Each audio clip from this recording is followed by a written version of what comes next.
ನಮಸ್ತೆ ಸ್ನೇಹಿತರೆ, welcome to my channel ಹದಿ ಕುಕ್ಕಿಂಗ್ ಆ್ಯಂಡ್ ಬ್ಲಾಗ್ಸ್. ಇವತ್ತು ನಾನು ಹಂದಿ ಕರಿ ಮಾಡೋದು ಹೇಗೆ ಅಂತ ತೋರಿಸ್ಕೊಡ್ತೀನಿ. ಫಸ್ಟು ಮಟನ್ನ ಬೌಲ್ಗೆ ಹಾಕಿ ಚೆನ್ನಾಗಿ ವಾಶ್ ಮಾಡಿ, ಅರಿಶಿನ ಪುಡಿ ಹಾಕಿ ವಾಶ್ ಮಾಡಿದರೆ ಇನ್ನೂ ಚೆನ್ನಾಗಿರುತ್ತೆ. ನಂತರ ಒಂದು ಪಾತ್ರೆಗೆ ಅಥವಾ ಕುಕ್ಕರು ಪಾತ್ರೆ ಯಾವುದಾದ್ರೂ ಆಯಿತು, ಅದಕ್ಕೆ ಸ್ವಲ್ಪ ಎಣ್ಣೆ ಹಾಕ್ಬಿಟ್ಟು ಬಿಸಿ ಆದಮೇಲೆ ನಾವು ಕಟ್ ಮಾಡಿದಂಥ ಈರುಳ್ಳಿನ ಅದಕ್ಕೆ ಹಾಕಿ ಡ್ರೈ ಮಾಡಿ. ನಮಗೆ ಎಷ್ಟು ಬೇಕು ಅಷ್ಟು, ನಾನು 1 kg ಅಷ್ಟು ಮಾಡ್ತಿದ್ದೀನಿ, ನಿಮಗೆ ಎಷ್ಟು ಬೇಕಾಗುತ್ತೆ ಅಷ್ಟು ನೋಡಿ ಹಾಕ್ಕೊಳ್ಳಿ. ನಂತರ ಅದು ಡ್ರೈ ಆದಮೇಲೆ ತೊಳೆದಂಥ ಮಟನ್ನ ಅದಕ್ಕೆ ಸೇರಿಸ್ಬಿಟ್ಟು ನೀಟಾಗಿ ಬೆರೆಸಿದ ನಂತರ ಫುಲ್ಲು ಡ್ರೈ ಆಗಬೇಕದು. ಮಟನ್ ಪೂರ್ತಿ ಡ್ರೈ ಆಗಬೇಕು. ಒಂದು ಸ್ವಲ್ಪ ಅರಿಶಿನ ಪುಡಿ ಹಾಕಿ ಬೇಯಿಸ್ಕೊಂಡ್ರೆ ಇನ್ನೂ ಒಳ್ಳೆಯದು. ಅದು ಅರ್ಧ ಬೆಂದಮೇಲೆ ನಾವು ಮುಂದಿನ ಮಸಾಲೆ ಎಲ್ಲನೂ ಹಾಕಬೇಕು. ಇವಾಗ ಚೆನ್ನಾಗಿ ಬೇಯಲಿಕ್ಕೆ ಬಿಡಿ. ಅದನ್ನು ಬೆಂದಾಗ ಚೆನ್ನಾಗಿ ಡ್ರೈ ಮಾಡಿದ ನಂತರ ಸ್ವಲ್ಪ ನೀರು ಏನೂ ಬೆರೆಸ್ಬಾರ್ದು. ಅದಕ್ಕೆ ನೀರು ಬೆರೆಸ್ಬೇಡಿ, ಹಾಗಾಗಿ ನೀರು ಬಿಟ್ಕೊಳ್ಳುತ್ತೆ. ನೋಡಿ ಯಾವ ಥರ ನೀರು ಬಿಟ್ಕೊಂಡಿದೆ ಅಂತ. ಈ ಥರ ನೀರು ಬಿಟ್ಕೊಳ್ಳುತ್ತೆ. ಆ ನೀರು ಬಿಟ್ಕೊಳ್ಳೋವರೆಗೂ ನೀವು ಡ್ರೈ ಮಾಡ್ತಲೇ ಇರಿ. ಚೆನ್ನಾಗಿ ಬೇಯಿಸಿ, ಸ್ವಲ್ಪ ಉಪ್ಪು ಬೆರೆಸಿ, ಅದಕ್ಕೆ ಬೆರೆಸ್ಬಿಟ್ಟು ನೀಟಾಗಿ ಡ್ರೈ ಮಾಡಿ.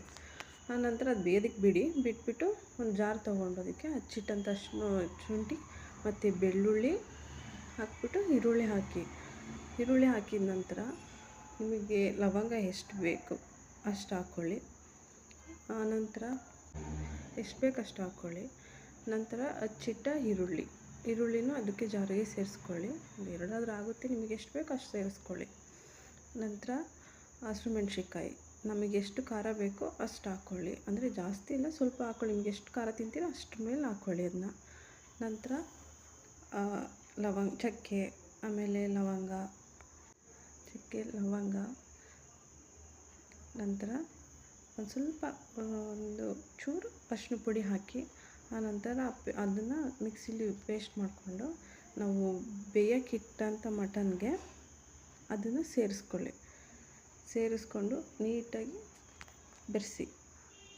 ನೀರೇನು ಹಾಕ್ಕೊಬೇಡಿ, ನೀಟಾಗಿ ಬೆರೆಸಿ.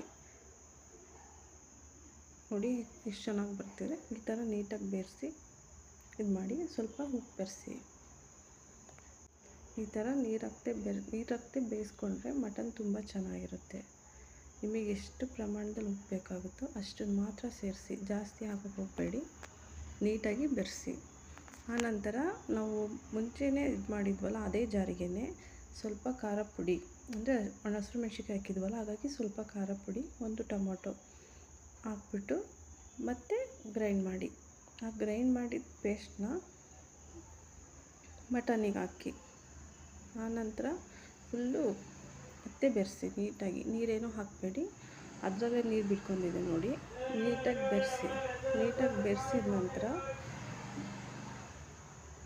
ಚೆನ್ನಾಗಿ ಕುದಿ ಬರಬೇಕು. ಚೆನ್ನಾಗಿ ಕುದ್ದು ಅದು ಬೇಯಬೇಕು ನೀಟಾಗಿ. ಮಟನ್ ಚೆನ್ನಾಗಿರುತ್ತೆ. ಯಾವುದೇ ರೀತಿ ಮಸಾಲೆ ಜಾಸ್ತಿ ಎಲ್ಲ ಹಾಕಬೇಡಿ, ಲೈಟಾಗಿರಲಿ, ಚೆನ್ನಾಗಿರುತ್ತೆ. ಆನಂತರ ಮತ್ತೆ ಜಾರಿಗೆ ಕಡಲೆಕಾಯಿ ಹಾಕ್ಬಿಟ್ಟು ಪೇಸ್ಟ್ ಮಾಡಿಕೊಂಡು ಮತ್ತೆ ಅಷ್ಟೊತ್ತಿಗೆ ಮಟನ್ ಎಲ್ಲ ಬೆಂದಿರುತ್ತೆ ನೋಡಿ. ಕೊನೆಗೆ ಹಾಕಬೇಕು. ಮಟನ್ ಎಲ್ಲ ಬೆಂದಮೇಲೆ ಅದನ್ನು ಕಾಯ್ದು ಎಲ್ಲ ಹಾಕಬೇಕು. ನೋಡಿ ಎಷ್ಟು ಚೆನ್ನಾಗಿ ಬಂದಿದೆ. ನೀರು ಹಾಕಿಲ್ಲ, ಏನಿಲ್ಲ, ಚೆನ್ನಾಗಿ ಬಂದಿದೆ ನೋಡಿ. ಈಗ ಅದನ್ನು ಒಂದು ಬೌಲ್ಗೆ ಅದ್ರ ಪಾಡಿ ಅದು ಬೇಕು ಬಿಡಿ, ಒಂದು ಬೌಲ್ಗೆ ಅಷ್ಟು ಸಾಂಬಾರು ಪುಡಿನ ಬಿಸಿ ಮಾಡ್ಕೊಳ್ಳಿ, ಅಂದರೆ ಹುರಿದ್ಬಿಟ್ಟು ಇಟ್ಕೊಳ್ಳಿ ಸೈಡ್ಗೆ. ಸ್ವಲ್ಪ ಲೈಟಾಗಿ ಹುರ್ಕೊಳ್ಳಿ, ಜಾಸ್ತಿ ಏನು ಹುರಿಬಾರ್ದು, ಸ್ವಲ್ಪ ಲೈಟಾಗಿ ಹುರ್ಕೊಂಡು ಈ ಮಟನ್ ಕುದೀತಾ ಇರುತ್ತಲ್ಲ, ಲಾಸ್ಟಿಗೆ ಬೆಂದ ಮೇಲೆ ಅದನ್ನು ಸೇರಿಸ್ಬೇಕು. ನೋಡಿ ಬೆಂದಿದೆ, ನೀಟಾಗಿ ಬೆಂದಿರುತ್ತೆ. ಈ ರೀತಿ ಬೆಂದಿರುತ್ತೆ. ಇದಕ್ಕೆ ನಾವು ಸೇರಿಸ್ಕೋಬೇಕು ಕಾಯಿ ರಸದಾಗಲಿ ಮತ್ತು ನಾವು ಹುರಿದಿಟ್ಟಂಥ ಎಲ್ಲ ನಾವು ಬೆಂದ ಮೇಲೇ ಹಾಕಬೇಕು, ಆವಾಗಲೇ ಚೆನ್ನಾಗಿರುತ್ತೆ. ಇವಾಗ ನೋಡಿ ಹಾಕ್ತಾಯಿದ್ದೀನಿ ಕಾಯಿ ರಸ. ಮಟನ್ ಎಲ್ಲ ಬೆಂದಿದೆ, ಅದಕ್ಕೆ ಕಾಯಿ ರಸ ಹಾಕ್ತಾಯಿದ್ದೀನಿ. ಅಂದರೆ ಕಡಲೆ ಕಾಯಿನ ರುಬ್ಬಿದ್ವಲ್ಲ, ಆ ಮಿಶ್ರಣ ಹಾಕ್ತಿರೋದು. ಕುದೀತಾ ಇದೆ, ಚೆನ್ನಾಗಿ ಕುದಿಬೇಕು. ಕಾಯಿದೆಲ್ಲ ಅದು ಬೇಯಬೇಕು ಚೆನ್ನಾಗಿ. ಹಾಗಾಗಿ ಇವಾಗ ನೋಡಿ ಯಾವ ಥರ ಬಂದಿದೆ ಅಂತ. ತುಂಬ ಚೆನ್ನಾಗಿ ಬಂದಿರುತ್ತೆ. ಈ ರೀತಿ ಮಾಡಿದರೆ ಚಪಾತಿಗೆ, ರೊಟ್ಟಿಗೆ, ಅನ್ನಕ್ಕೆ ಸೂಪರಾಗಿರುತ್ತೆ. ನನ್ನ ಚಾನಲ್ ಇಷ್ಟ ಆದರೆ ಸಬ್ಸ್ಕ್ರೈಬ್ ಮಾಡಿ, ಲೈಕ್ ಮಾಡಿ, ಶೇರ್ ಮಾಡಿ.